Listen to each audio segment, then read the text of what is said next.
అదే RTV app వార్తల్ని క్షణాల్లో చదివే అవకాశం ఉంటుంది. ఒక న్యూస్ పేపర్, ఒక టెలివిజన్ ఛానల్ మీ చేతుల్లో ఎప్పుడూ ఉంటాయి. ఒకనాడు రాయలసీమ రత్నాలసీమగా పేరుగాంచినప్పటికీ కేంద్ర రాష్ట్ర ప్రభుత్వాల నిర్లక్ష్యం వల్ల రాయలసీమ అనేక విధాలుగా నష్టపోయింది.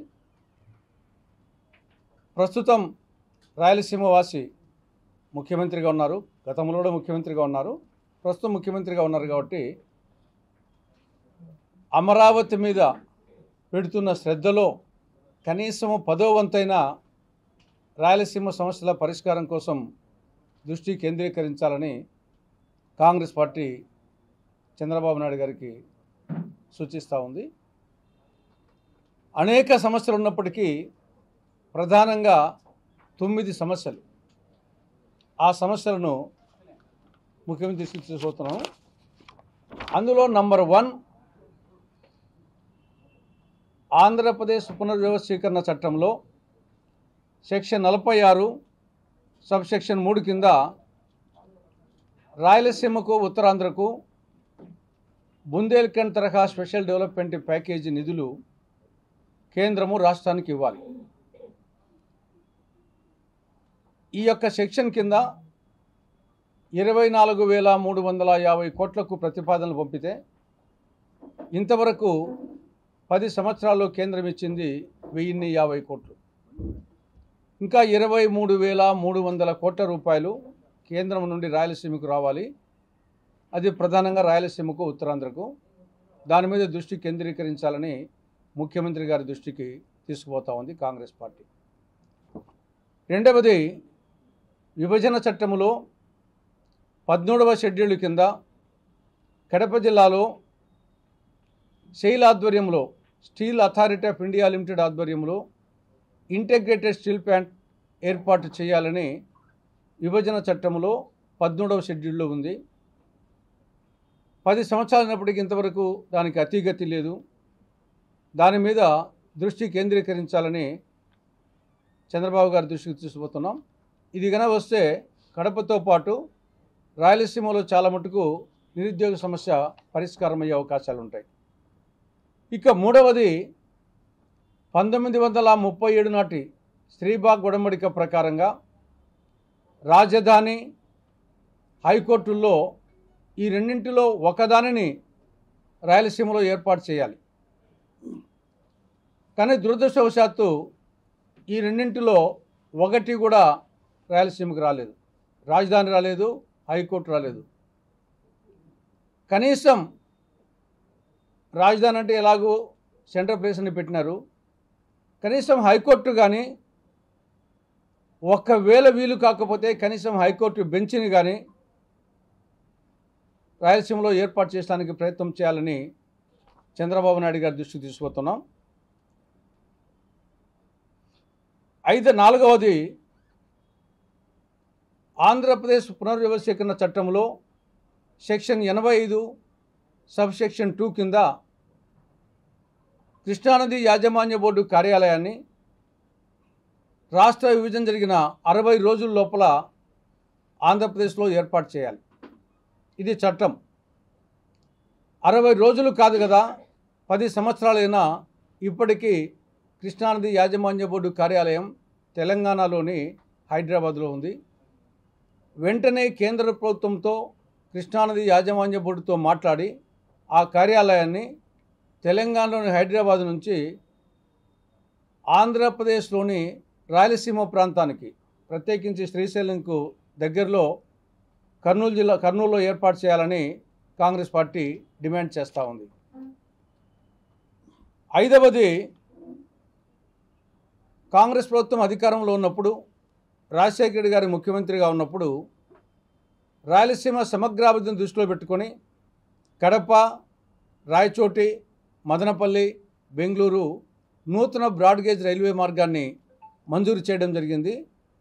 50% నిధులు కేంద్రము, 50% నిధులు రాష్ట్రము భరించే విధంగా అది మంజూరు చేయడం జరిగింది. కొంతవరకు 22 కిలోమీటర్ల వరకు పూర్తయింది కడప నుండి పెళ్లిమర్రి వరకు. కానీ జగన్మోహన్ రెడ్డి ముఖ్యమంత్రి అయిన తర్వాత, వైకాపా అధికారంలోకి వచ్చిన తర్వాత రాష్ట్ర ప్రభుత్వము తన వాటాగా ఇవ్వాల్సిన మ్యాచింగ్ గ్రాంట్ ఇవ్వని కారణంగా రైల్వే శాఖ పనులు నిలిపేసింది.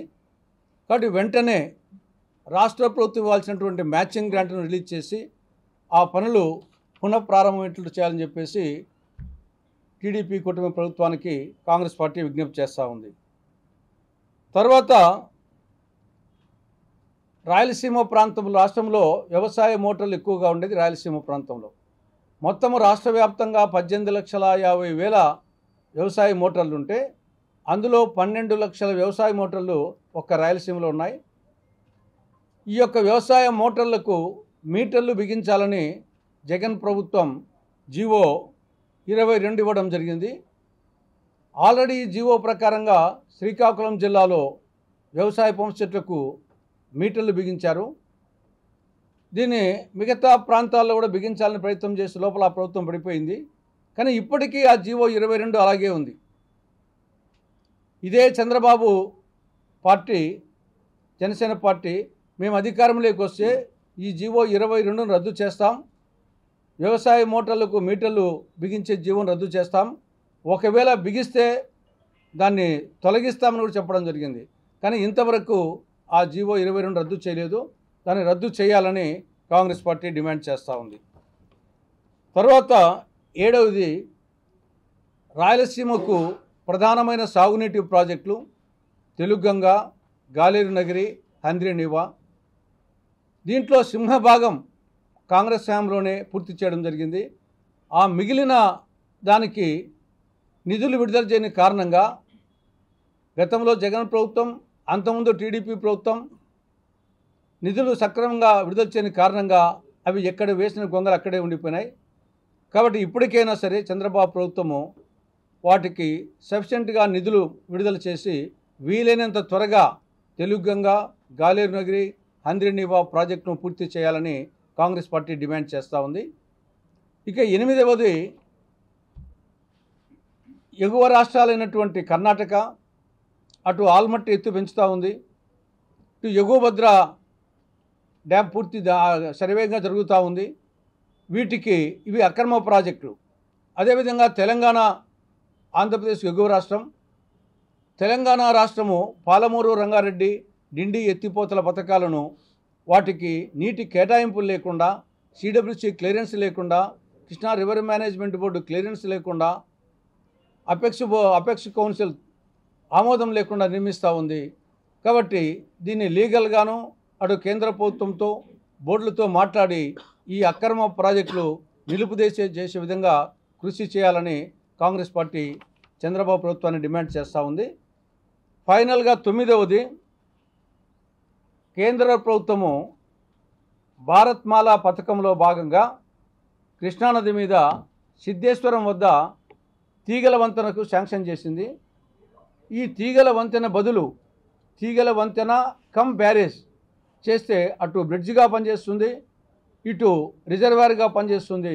కాబట్టి కేంద్ర ప్రభుత్వంతో మాట్లాడి దాన్ని కేవలం తీగల వంతెన కాకుండా దాన్ని బ్రిడ్జ్ కమ్ బ్యారేజ్గా మార్పు చేసే విధంగా కృషి చేయాలని కాంగ్రెస్ పార్టీ టీడీపీ కూటమి ప్రభుత్వానికి, రాష్ట్ర ప్రభుత్వానికి విజ్ఞప్తి చేస్తూ ఉంది. హైదరాబాద్ సుచిత్ర సర్కిల్ కి ఒక విశేషం. మీ లలిత జ్యువెలరీ సుచిత్ర సర్కిల్ కి వచ్చేసింది. ఆగస్ట్ 18న బ్రహ్మాండమైన ప్రారంభోత్సవం. Lalitha jewellery, A block, green park avenue, Suchitra road. మీ లలిత జ్యువెలరీలో ధరలు చెక్ చేయండి. డబ్బులు చాలా చాలా ఆదా చేస్తారు. డబ్బులు ఎవరికి ఊరికే రావు.